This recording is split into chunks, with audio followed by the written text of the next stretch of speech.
السلام عليكم يا دكاترة، إن شاء الله دلوقتي هنبدأ خامس محاضرة في محاضرات الرمد. هنبدأ بالبريسبتال سيلولايتس. يعني إيه؟ دي بتكون عبارة عن infection في ال anterior portion بتاع ال eyelid، not involving orbit or other ocular structures. يعني إيه؟ يعني دي بتكون عبارة عن عدوى موجودة في ال anterior portion، في الجزء الأمامي من جفن العين، وده طبعا ما بتكونش شاملة معاه الأوربت أو الأذر ocular structure. طيب، أما تيجي تاخد history من العيان، العيان غالبا بيكون طفل عمره أقل من 10 سنوات. بتلاقي عنده severe tearing، في دموع كتيرة بتنزل من عينه، كمان بتلاقي فيه lid swelling، الجفن وارم أو منتفخ. كمان بتلاقي فيه lid pain، الجفن بيوجعه.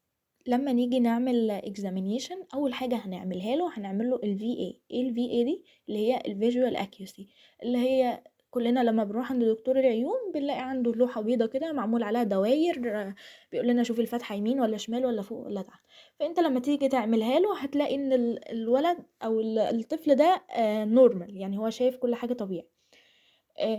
بعد كده اما هنيجي نبص على البيوبل برضو ونعمل لها اختبار. البيوبل ديت اللي هي احنا كلنا عندنا العين، الجزء الابيض ده، وعندنا الجزء اللي هو الالوان اللي جوه ده، اللي هو سواء اخضر او بني او اي لون عند الناس، في جوه بقى حته سوداء. الحته السوداء اللي جوه دي هي البيوبل.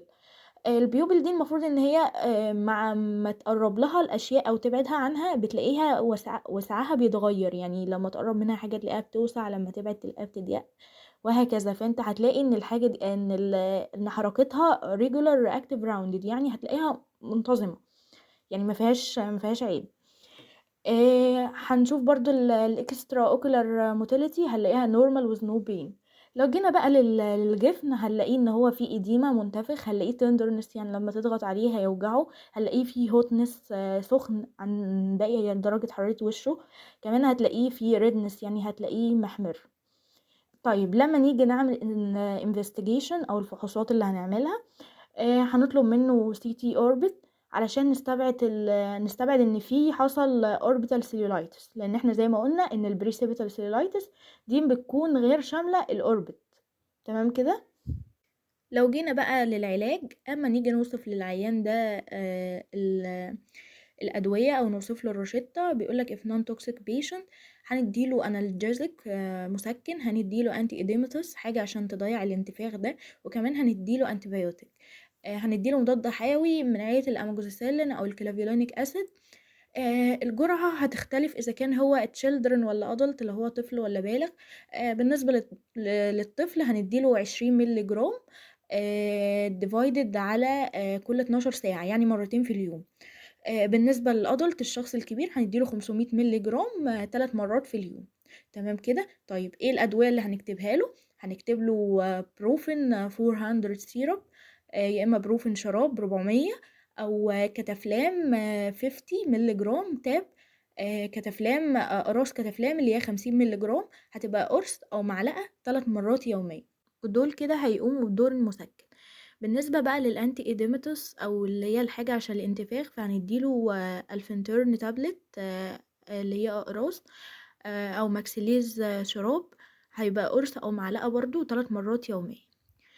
بعد كده هنوصف له الهيبيوتيك 600 اور كيورام 457 ملي جرام سوسب، ودول المضاد حيوي.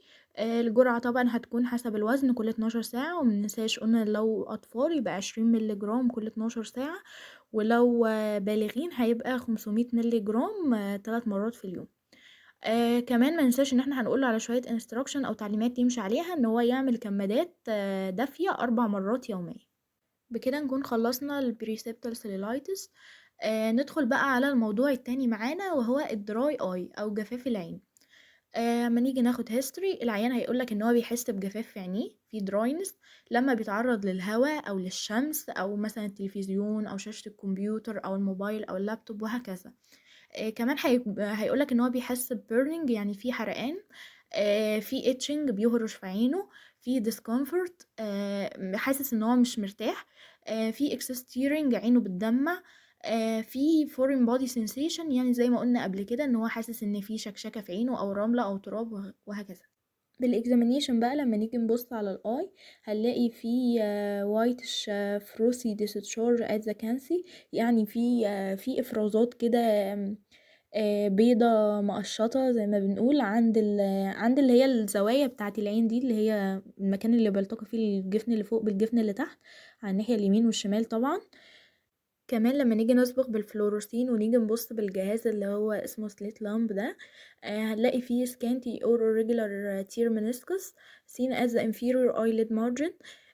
كمان هنلاقي ان فيه decreased tear breakup time، هنلاقيه ان هو بقى اقل من 10 ثواني. اما بقى بالنسبة للتريتمنت هنوصف له ايه؟ هنوصف له natural tears eye drop، وكمان هنوصف له lubricant eye omentum، يعني مرهم مرطب للعين او جل at bedtime في وقت النوم. طيب زي ايه القطرة ديت؟ القطرة هناخد tears guard او tears natural eye drop، دي هتبقى قطرة للعين 5 مرات يوميا. كمان ممكن بالنسبة للجل بقى هيبقى سلوتيرز او كورنر جل. هيبقى هنحطه قبل النوم في البيت تايم. في برضو ما ننساش ان في instructions او تعليمات لازم يمشي عليها، وهي انه يبعد عن الشمس والتراب قدر الامكان، وبرضو شاشات الموبايل واللابتوب والحاجات دي. يعمل كمادات مية باردة. يريح عينه كل نص ساعة لو هو شغال على كمبيوتر او جهاز. وبكده نكون خلصنا، يا رب تكونوا استفدتوا. متنساش تعملوا اشتراك في القناة عشان توصلكم الحلقات الجديدة، والسلام عليكم.